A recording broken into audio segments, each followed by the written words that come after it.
Jeremias em hebraico Yirmiyahu ou Jeremias em latim. O nome hebraico de Jeremias pode significar o Senhor exalta ou o Senhor estabelece. Pode se referir ao fato de que Jeremias foi uma das poucas pessoas mencionadas na Bíblia como sendo uma pessoa separada por Deus antes de seu nascimento, para uma missão e propósitos especiais. Nasceu na cidade de Anatote, cerca de 5 quilômetros a nordeste de Jerusalém. Seu pai, Hilquias, era um dos sacerdotes que estavam em Anatote, na terra de Benjamim, que fazia parte do reino sul de Judá. Jeremias, mesmo sendo chamado por Deus para exercer a função de profeta, nunca deixou de ser sacerdote e interceder, literalmente chorar pelo povo. Por conta disso, é considerado como o profeta chorão. Então, no vídeo de hoje falaremos sobre a história do profeta Jeremias. Onde aumentou o pecado, transbordou a graça. O ministério de Jeremias começou no 13º ano do rei Josias e continuou durante os últimos 5 reis de Judá, em um período de cerca de 40 anos. Josias foi um dos reis mais justos de Judá, que implementou várias reformas. Quando ele morreu, Jeremias lamentou amargamente por ele. Depois de Josias, 4 reis injustos governaram: Jeocás, Jeoiaquim, Jeconias e finalmente Zedequias, que estavam no trono quando as forças babilônicas destruíram Jerusalém e queimaram o templo. O livro de Jeremias é mais longo dos livros proféticos. Para você ter uma ideia, se juntar o livro dos 12 profetas menores combinados, são 1/3 do de Jeremias. A vida de Jeremias. Jeremias viveu os últimos dias do reino do sul de Judá. Ele sempre alerta para um desastre iminente, causado pela negligência do país em relação à religião verdadeira, sua volta às práticas pagãs e sua injustiça social. Por causa de suas terríveis previsões contra Judá, Jeremias foi continuamente sujeito à perseguição, ridicularizado à hostilidade de reis e governantes, e ele foi lançado em uma masmorra cheia de lama ou esgoto. Jeremias não foi o único profeta de sua época, pois Abacuque e Sofonias estavam entre os seus contemporâneos. Ele também se sobrepôs ao tempo de Ezequiel, que estava em cativeiro na Babilônia. É impressionante que a substância das mensagens proclamadas por Jeremias e Ezequiel fossem semelhante, apesar de um profetizar na Palestina e o outro na Babilônia. Antecedentes históricos de Jeremias.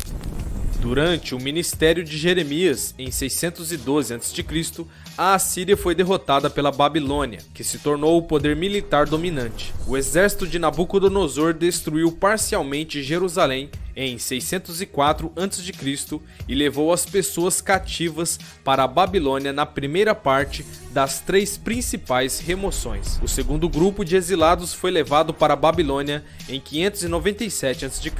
e a terceira e última remoção ocorreu por volta de 586 a.C., quando Jerusalém foi queimada e destruída. Durante essas invasões, Jeremias divinamente foi protegido e recebeu liberdade e provisões do capitão do exército invasor. Mais tarde, Jeremias foi levado contra sua vontade junto com seu secretário Baruque e as filhas do rei Zedequias. No entanto, eles escaparam e retornaram à terra de Judá. Seu destino final não está claramente registrado na Bíblia. A mensagem de Jeremias. Jeremias foi designado como o profeta das nações e para todos os reinos do mundo. Ele foi especialmente enviado para Judá e Israel. Embora grande parte de sua mensagem tenha sido direcionada ao povo de Judá, ele também foi instruído a profetizar a nação de Israel. Isso tem um significado especial, pois as 10 tribos do norte de Israel foram punidas e capturadas em 722 a.C., cerca de 100 anos antes de Jeremias iniciar seu ministério. Por que esse fato é significativo? É ilógico imaginar que suas profecias se refiram ao antigo Israel antes do cativeiro de Israel em 722 a.C. Isso seria como prever a Primeira ou Segunda Guerra Mundial muito tempo depois que elas ocorreram, por exemplo. Passagens em Jeremias se referem claramente ao período anterior ao retorno de Cristo, no final dessa era atual do governo do homem. É evidente que há uma mensagem de aviso para os descendentes modernos do povo de Israel. Por meio de Jeremias, Deus adverte nossas nações modernas de que se rejeitar Deus e os ensinamentos bíblicos levaria a uma degradação moral e espiritual e exigiria uma penalidade terrível. O profeta lamentando. Jeremias é frequentemente caracterizado como um desânimo sombrio com uma mensagem profética pessimista. Essa é uma impressão unilateral que não se baseia em todo o conteúdo do livro. Ele proclamou fielmente a mensagem que Deus deu, uma mensagem de aviso de punição iminente, a menos que o povo se arrependesse de sua desobediência voluntária. No entanto, a mensagem de Jeremias também continha profecias notáveis e alegres de misericórdia, libertação e vida abundante para todos. Ele predisse um tempo em que o Messias retornaria para abolir o sofrimento humano, guerras e miséria. Por meio de Jeremias, Deus revelou o caminho para a mudança de coração que tornará possível um mundo de paz.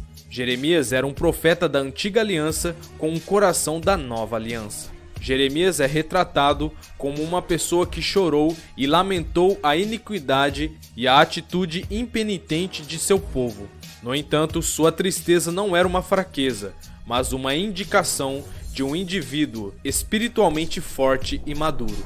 Jeremias estava em uma boa companhia, pois o próprio Jesus Cristo é descrito como um homem de dores e familiarizado com a tristeza. Sim, Isaías, como era um dos maiores profetas messiânicos, ele estava se referindo a Jesus Cristo.